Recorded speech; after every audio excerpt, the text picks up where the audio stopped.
To be honest. So here's what we're going to do. We'll order you to serve a minimum term.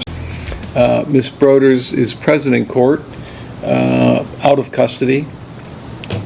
I have received a report from your probation officer that says that you have violated the terms of your ILC. Officer Nelson, could you read those allegations for me, please? The allegations are the defendant violated ILC condition number 7 on October 14th, 2025, submitted to a drug test which was positive for marijuana and alcohol and admitted to use. On December 5th, 2025, submitted to an oral swab which was returned back from the lab confirmed positive for marijuana. And on February 17th, 2020, I think that's supposed to be 2026, but it says 2025, verbally admitted to using marijuana and drinking alcohol, was ordered to submit to a drug test, and left the office without testing. All right, Ms. Broders, do you understand the allegations? I do. You have a right to be represented by counsel. If you cannot afford an attorney, I will appoint one for you at no cost. Do you have the funds to hire an attorney? I do not. Do you want me to appoint you one? No, it's okay. You want to waive your right to counsel? Yes, that's correct. All right, there's 2 forms in front of you. The one that says waiver of counsel is the one you need to sign for me, please.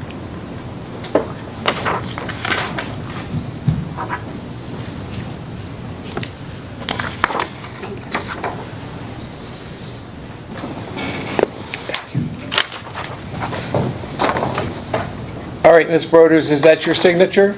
It is. Do you understand what this document says? Yes. Has anyone promised you anything or threatened you in any way to get you to waive your right to counsel? No, Your Honor. Are you under the influence today of any drugs or alcohol? No, Your Honor. Do you take medication that interferes with your ability to understand what's going on today?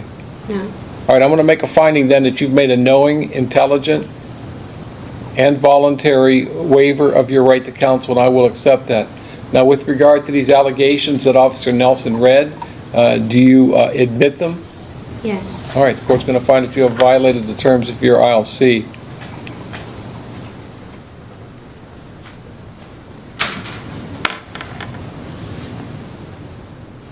What seems to be the problem, Ms. Broders? Well, to be honest, I do suffer from bipolar disorder. And at the same time that this case was ongoing, I have suffered from major domestic violence from the father of my children, strangulation and more. I've moved across the state of Ohio to Cleveland, alone. I sleep sometimes. I'm sorry. I don't mean to get emotional. Sometimes the medication that is prescribed to me by my psychiatrist is not enough. I do tend to self-medicate when I'm going through a hard time.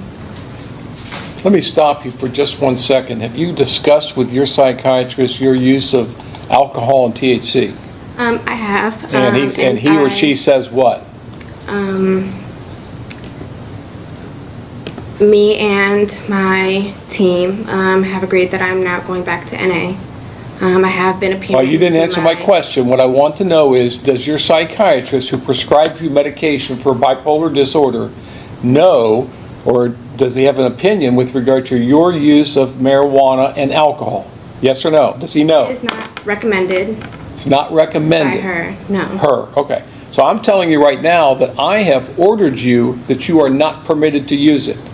Now, you're obviously not following your doctor's advice, because I've read the studies, and I am 99.9% certain that any legitimate psychiatrist or medical doctor would never prescribe the use of marijuana. They don't. The ones that do are quacks, and they're online. You are not allowed to use it. It's part of my order. Do you understand? I do. So here's what we're going to do. I am going to today continue you. I'm going to continue you on ILC. You actually should have been done with your case by now, but for some reason you're dragging your feet. I'm going to continue this. I'm going to continue you on ILC. I'm going to give you one more chance to get this right. Now, I'm going to set this for a review hearing in 90 days. In 90 days, you are ordered to appear in my court again, and you're to test today. You live where now? I live in Cuyahoga County, sir. So when you come back in 90 days, if you're still using marijuana, you're going to go into custody. Are we clear? Are we clear on this? Yes, sir. I did want to say, Your Honor, I did already drug test today. You did drug test today? Yes. And it was? It will be positive for marijuana. Okay. However, I did stop smoking from my last drug Okay, so test. 90 days should be plenty of time for that to get out of your system. So you have 90 days to get this cleaned up, or you're going into custody, and I'm going to sanction you. You have no idea how the high levels of the concentrate of THC is affecting both your mental health and your substance use disorder. If you have bipolar and you're using marijuana, it is contraindicated. It is not healthy for you. I am trying to help you here by forcing you to stop using it. So you make a choice. Either you stop using on your own, or I can arrange so that you don't have access to it in the county jail. Your choice. So that's the order. You'll be back in 90 days for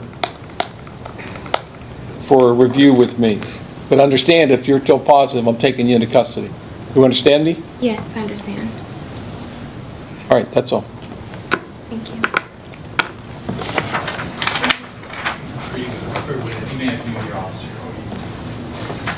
A little longer than a few minutes later. Ms. Broders, this is how you wish to proceed? Yes, sir. All right, Ms. Tranter.